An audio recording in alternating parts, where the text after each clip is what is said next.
Friend, कसे आहात सगळे? मी कल्याणी तुम्हा सर्वांचं माझ्या यूट्यूब चॅनलमध्ये खूप खूप स्वागत करते। तर आज आहे संडे, त्यामुळं सगळं काही लेटच झालंय। सगळे लेट उठले, यांना पण सुट्टी होती, त्यामुळे टिफिन वगैरे पण काही नव्हता, त्यामुळं मी पण लेटच उठले होते। तर आज माझा संडे स्पेशल व्लॉग आहे, तर तो तुम्ही नक्की बघा।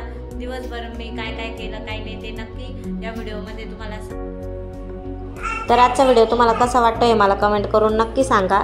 तर आजचा माझा कंटिन्यू तुम्ही व्लॉग बघा।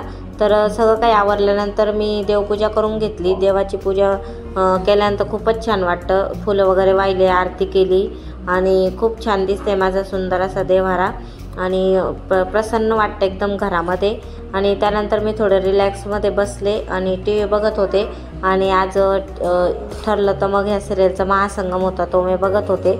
आणि त्यानंतर मग मी स्वयंपाकाच्या तयारीला लागले। इथे मी बनवणार होते आज काळ्या सालाची उडदाची डाळीची आमटी। तर त्यासाठी मी इथं कढईमध्ये तेल घेतलेलं आहे आणि काही जिरे टाकले, मोहरी टाकले आणि मी त्याच्यासाठी वाटण तयार करून घेतलेलं आहे। त्यामध्ये मी आलं, लसूण, मिरची, कोथिंबीर आणि खोबऱ्याचा किस असं मी सगळं वाटण छान पेस्ट करून घेतली होती आणि ते वाटण मी टाकलं होतं आणि छान मी ते वाटण परतून घेतलं आणि टोमॅटो वगैरे पण टाकले। आणि टोमॅटो वगैरे टाकल्यानंतर त्यामध्ये मी टाकलं हळद आणि हळद वगैरे टाकली।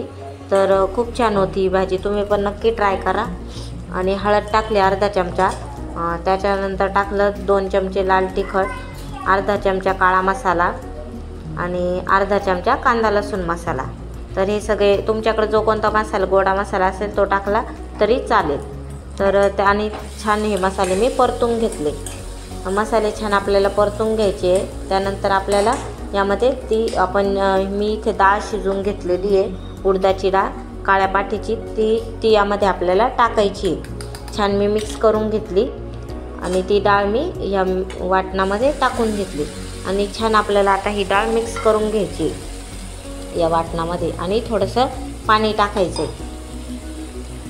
तुम्ही कन्सिस्टन्सी ॲडजस्ट करू शकता, तुम्हाला पातळ घट्ट कशी लागते त्यानुसार।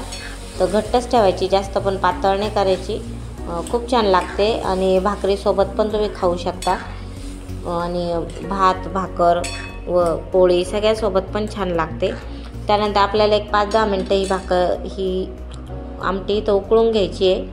आणि इथं मी चवीनुसार आता मीठ टाकते आणि थोडासा गूळ टाकायचा आहे आता आपल्याला त्यामध्ये।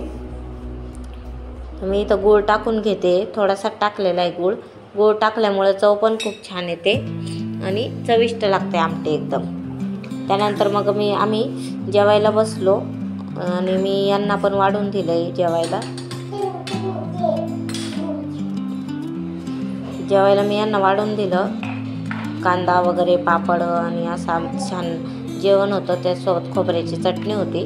आणि इथे बघा अंशिका कशी तिच्या बाबांना त्रास देते। तिला आपण जेवायला बसलं का ती लगेच पहिली जेवायला येते आणि त्रास देत असते। त्यानंतर मग थोडा आराम केला आणि संध्याकाळी आम्ही मी रेडी झाले आणि बाहेर जायला निघालो। थोडंसं भाजीपाला वगैरे आणायचा होता। आमच्या इथं घराजवळच इथे मार्केट आहे, तर तिथं आम्ही गेलो होतो भाजी वगैरे घ्यायला। खूप छान छान फ्रेश भाज्या असतात। तर सगळा काही भाजीपाला घेतला, काही पालेभाज्या वगैरे पण घेतल्या आणि म्हणजे हप्त्याचा मी पूर्ण आणूनच ठेवते भाजीपाला। तर सगळा भाजीपाला घेतला आणि एका दुकानात गेलो तर तिथं अंशिका इतका त्रास देत होती, तर ती उठतच नव्हती, तिने बसूनच घेतलं होतं। तिला खूप म्हणत होतं आम्ही उठ उठ उठ, पण ती काही ऐकतच नव्हती कोणाची। मग कसं तिला दुकानात घेऊन गेलो आणि तिला कॅडबरी वगैरे चिप्स वगैरे घेऊन दिले आणि तेव्हा ती शांत बसली। आणि तिथं ती एका मुलासोबत खेळत होती, त्याला पण त्रास देत होती खूप।